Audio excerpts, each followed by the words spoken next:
Hey everyone, NVC here, and this time we're going to be taking a look at Diabotical with the Tobii eye tracker. Of course, the full review will be coming in the coming weeks, but I thought this would be a good idea since these clips tend to be around 4 to 5 minutes long, and if I decide to include all of them in the review, it's going to be a stupidly long video.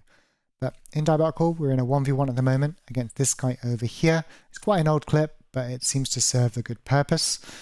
We have our health, we have our armor, and we have a time at the top. And of course, when we pick up major items within the game, we always glance over to this and add on the respawn time and make sure we come back to the next one. So just to preface, here on the map we have a blue armor, and a red armor. That's light, light, heavy, and a mega health as well. The armor spawn every 25 seconds, and the mega is every 35. And if we assume that players spawn into the game at 0-0, we can kind of guesstimate the first 2 or 3 spawns, because it's going to be for a mega health, which is every 35 seconds, 0-0, and then 35, and then 1 minute 10, etc., or 0-0, 25, 50, 15, etc. So we can make estimates, but of course it's always best to check up when it's collected if you see. But we're going to hit play and we'll watch it. So straight away we're in a fight here with this dude down here. That's the mega health, again every 35 seconds. I'm in the middle of a fight, and as you'll see, he collects it at 41, next one is at 15, and I never actually glance up at the timer once as I'm being pressured hard, and eventually I'm going to go down. Next point, as I mentioned, 0, 25, 50 for the first few red armors, so I'll have a glance up in a moment, and I know pretty much one's about to come regardless.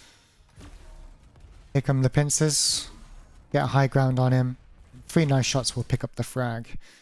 And again, I didn't look at the timer, but I know it was picked up between 50 and 53, so the next one's going to be at 15 to 18, so I can come back to that one. Again, you kind of let off for the first few, but that doesn't really excuse me, and definitely during fights I need to take more effort into glancing up at the timer, just so I get it to the pinpoint, precise millisecond that I'm supposed to be landing on it, because you never know, that can make all the difference. So I definitely struggle under pressure sometimes, and that's something I need to work on. Next up, I know I have 108 HP remaining. As we move around here, we can see the medium health bubble. This will give us 50, and as you can see, my health ticks down when it's above 100 to 100, and I can only pick up health bubbles, excluding the mega down here, where my health is below 100. So a couple of things to note here is, firstly, do I have weapons that can damage myself to collect it? Well, I've got melee, machine gun, and pincer, which is the railgun, so nope. So I can't damage myself to collect it. And even so, if I had 95 to 100, I shouldn't collect the 50 HP anyway, because it'd be a waste, and I could need that after the next fight. So have a quick glance down, decide it's not worth picking up, and decide to just move in and try and get position. Nice pincer again. Going to move over toward the lightning gun here and the blue armor. I'll collect that. Quick glance up at the time serves 2 purposes. Firstly, for the blue, finally actually timing something when I'm not under pressure. And secondly, I know it's about 110 and it's time to push into the mega. Get caught out here, really lucky, 32 points of health remaining.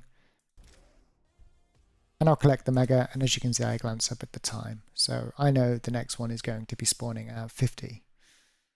So, as you can see, this Tobii eye tracker in a game like Diabotical or Quake or Arena FPS games serves a real good purpose to self-improve, to see areas where you're lacking. So again, for me personally, it's when I'm in a fight around an item pickup, I need to take that quarter of a second just to check, maybe between a rocket fire, just to glance my eyes over and add some time to the clock. Secondly, if you're spectating people, there are players in the Quake scene that are known for timing no items and simply running a cycle. So they might go from this blue armor to this red to this blue, and they'll just run a circle. That way you don't really need to time, you just keep doing a circle. Or you just need to time one, and the other 2 will come into play because of that. That obviously runs the risk though, if you get into a fight along the way, you suddenly get knocked off your cycle.